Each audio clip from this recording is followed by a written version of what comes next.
আসসালামু আলাইকুম everyone, welcome to Mudassir mom lifestyle blog থেকে আমি হেনা প্রতিদিনের মতো একটা নতুন ভিডিও নিয়ে হাজির হলাম। আমার ভাইয়া ও আপুরা, আঙ্কেল আন্টিরা, ছোট্ট ছোট্ট সোনামণিরা, আপনারা সবাই কেমন আছেন? আশা করি সবাই ভালো আছেন। আমরাও আলহামদুলিল্লাহ ভালো আছি। এই তো আমার ভাইয়া ও আপুদের সাথে কথা বলতে বলতে কিন্তু আমি গাছগুলোতে পানি দিয়ে দিচ্ছি। আর এই তো দেখালাম একটা স্ট্রবেরি গাছ, জানি না এই স্ট্রবেরি গাছটায় ফল ধরছে না কেন, শুধু পাতাই হচ্ছে। আর এই তো আমার এই কলমি শাকের গাছটার মধ্যে ফুল ফুটেছে, সাদা ফুল। আসলে সকালবেলা বেলকনিতে আসলে মনটাই অন্যরকম হয়ে যায়। মুদাসসির যেহেতু ছোট, আমি কিন্তু সেরি খেয়ে ঘুমাতে পারি না, ভোরবেলায় আমাকে উঠে যেতে হয়। আর মুদাসসির ঘুমাতে ঘুমাতে অনেক বেলা করে ঘুমায়, তো সে তো খেলতে থাকে আর আমি কি করব, তাই কাজ করতে শুরু করি। এই তো দেখেন আমার এই বোমাই মরিচ গাছে বোমাই মরিচ সব পেকে যাচ্ছে। আর আমি কিন্তু অনেক বোমাই মরিচ খেয়েছি এখান থেকে, আর কি পরিমাণ যে ঝাল এই মরিচ আপনাদের সাথে একদিন আমি শেয়ার করেছিলাম। তো আজকে আমি পাকা মরিচগুলা নামিয়ে রাখছি, যেগুলো পেকে গেছে, বেশিরভাগ মরিচই পেকে গেছে, তাই মরিচগুলো আমি ছিঁড়ে নিচ্ছি। আর নিজের গাছের এই মরিচ, টাটকা মরিচ ছিঁড়তে যে কী আনন্দ, যারা গাছ রোপণ করতে ভালোবাসে তারাই জানে, তারাই এর মর্ম বুঝবে। এই তো আপুরা দেখেন মরিচগুলো কেমন লাল হয়ে গেছে পেকে।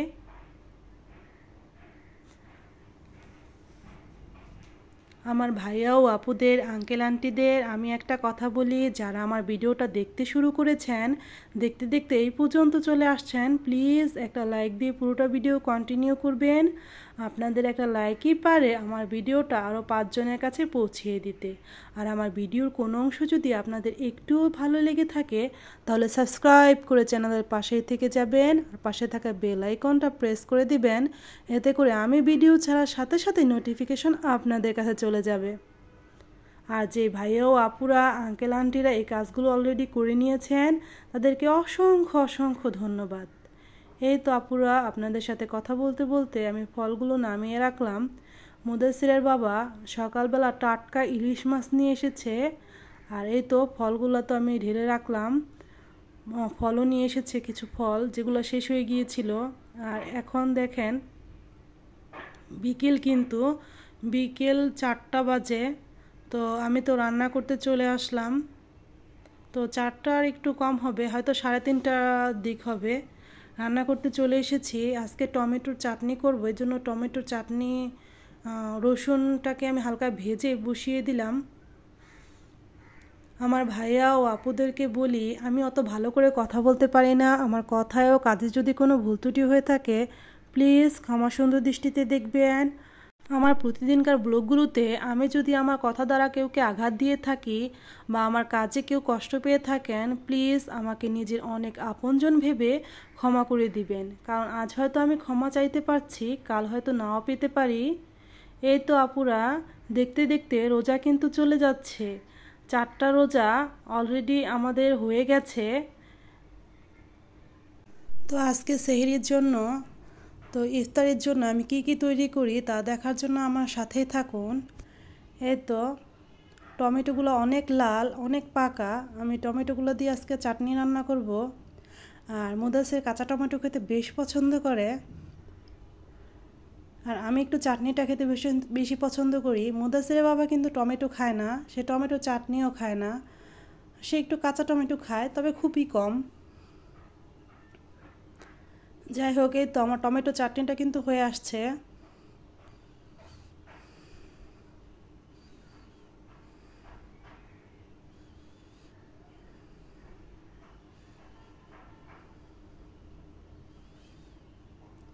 আমার এই ছোট্ট চ্যানেলটিতে প্রতিদিন নতুন ভাইয়া ও আপুরা ভিজিট করছেন। আমি বলবো, যারা আমার চ্যানেলটিতে ভিজিট করেছেন এখনও সাবস্ক্রাইব করেননি, প্লিজ সাবস্ক্রাইব করে নেবেন, আর পাশে থাকা বেল আইকনটা প্রেস করে দিবেন। এতে করে আমি ভিডিও ছাড়ার সাথে সাথে নোটিফিকেশন আপনাদের কাছে চলে যাবে। আমার নতুন ভাইয়া ও আপুদের উদ্দেশ্যে আমি একটা কথা বলি, প্লিজ কেউ সাবস্ক্রাইব কেটে নেবেন না, এতে করে আমার চ্যানেলের যেমন ক্ষতি হচ্ছে আপনাদের চ্যানেলেরও কিন্তু ক্ষতি হবে। আর এই তো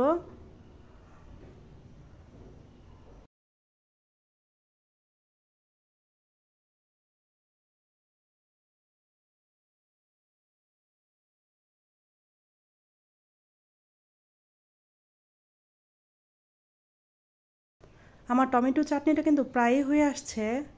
আর মোদাসেরে বাবা সকালে কিন্তু টাটকা ইলিশ মাছ নিয়ে এসেছে। আজকে ফুলকপি আর আলু দিয়ে টাটকা ইলিশ মাছ রান্না করব। এই জন্য দেখেন মশলাটাকে আমি কিন্তু কষিয়ে নিচ্ছি। স্বাভাবিকভাবে আমার মাছ যেভাবে রান্না করি সেভাবেই আমি মশলাটাকে কষিয়ে নিলাম, আর একটু পানি দিয়ে ভালো করে মশলাটাকে কষিয়ে নিচ্ছি।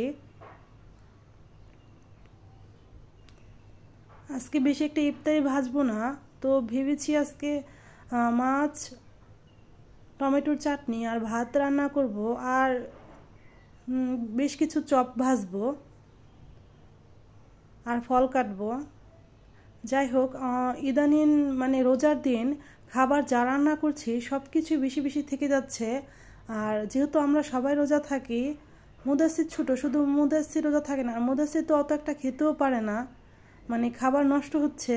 এই জন্য ভাবছি, তবে ইফতার করার আগে মনে হয় যে অনেক কিছু খাবো, কিন্তু সামান্য কিছু ইফতার করার পর আর কিন্তু অত একটা খাওয়া যায় না। আর নামাজ পড়ে তখন কিছু একটা খেতে ইচ্ছে করে, আর নামাজ পড়ে আমি কিন্তু একটু চা খাই, কারণ আমার চাটা কিন্তু অনেক পছন্দ। আমি যখন প্রতিদিন ভিডিও দেখি আমার আপুরা অনেক সুন্দর সুন্দর রান্না করে, ইফতার তৈরি করে। আমার আপুদের সুন্দর সুন্দর রান্না দেখতে কিন্তু আমার ভীষণ ভালো লাগে, আর আমি আমার আপুদের রান্না থেকে কিন্তু অনেক কিছু শিখতেও পারি। এই তো আপুরা, আমি কিন্তু আলুটা আর ফুলকপিটা কষিয়ে নিচ্ছি, আর কষিয়ে আমি এর মধ্যে ঝোল দিয়ে দিব, ঝোলের জন্য পানি দিয়ে দিব।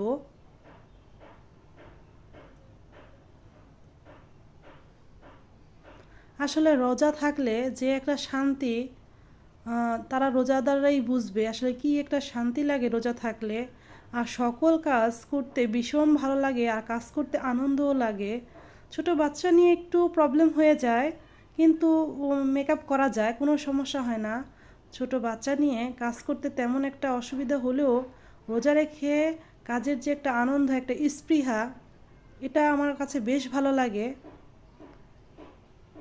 আর রোজাদারের মনে ইফতার তৈরি করা, ইফতারের সময় যে একটা আনন্দ আবেগ কাজ করে, সেটা কিন্তু একটা রোজাদার ছাড়া লোকে বুঝতে পারবে না।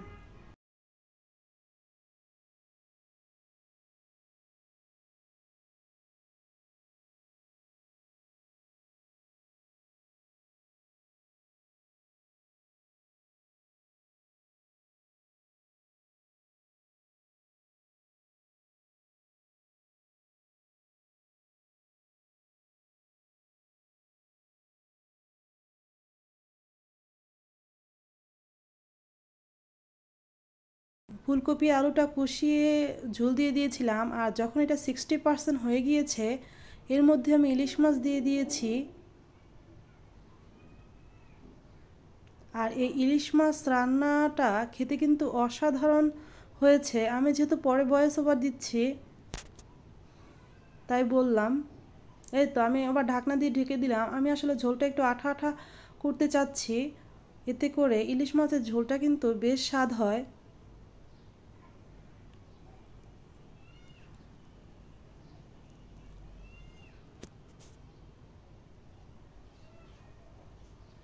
আমার আপুরা আমার প্রতিদিনকার ব্লগগুলো দেখে অনেক সুন্দর সুন্দর কমেন্ট করে। আমার আপুদের প্রত্যেকটা সুন্দর সুন্দর কমেন্ট পড়তে আমার ভীষণ ভালো লাগে।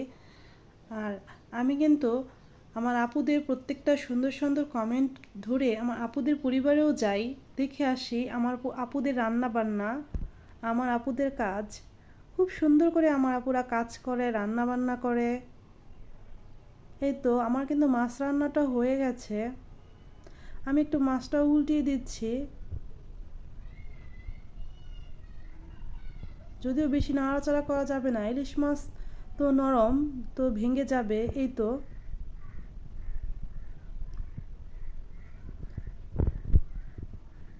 আমি কিন্তু ব্লগটা আরও ছোট করে দিতে চাচ্ছিলাম, কিন্তু কম সময়ের ব্লগ দিলে দেখা যাচ্ছে চ্যানেলে একটা প্রবলেম হচ্ছে, তাই একটু সময় বাড়িয়ে দিয়েছি। প্লিজ সবাই ক্ষমা সুন্দর দৃষ্টি নিয়ে আমার ব্লগটা দেখে নেবেন। সবাই ভালো থাকবেন, সুস্থ থাকবেন, নিজের যত্ন নেবেন, 5 ওয়াক্ত নামাজ আদায় করবেন, রমজান মাসে রোজা রাখবেন, আমার পরিবারের জন্য দোয়া করবেন, আমিও আপনাদের জন্য দোয়া করব। আসসালামু আলাইকুম, আল্লাহ হাফিজ।